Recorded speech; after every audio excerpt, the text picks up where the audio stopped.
دویم د دې خلکو امانی دا دي، دا هم په خلکو کې مشهوره ده، بلکې په ملایانو کې ملایان صاحبانې په تقریرو کې هم کوي چې فاطمه رضی الله عنها راله، نبي علیه صلات وسلام په یو غار کې پروت و، زړلی د امت په غم کې داسې پریشانه و، بیا فاطمې و نبي علیه السلام ته وویل زه ټکری غورځوم، بیا الله پاک فاطمې ته وویل ستا په ټکري کې مې د نبي علیه السلام امت تر بخښلی دا هم هیڅ اصل نه لري،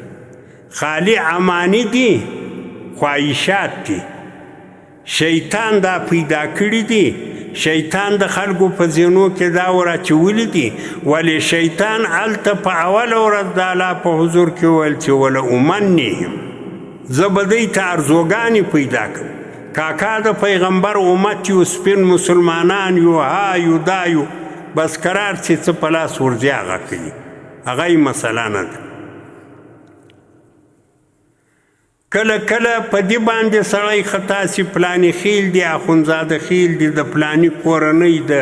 ها ده دا ده دونه معتبر دي، داسې ښه کورنۍ ده، پخې غوښې دي، دا هم په خلکو کې مشهور شوي.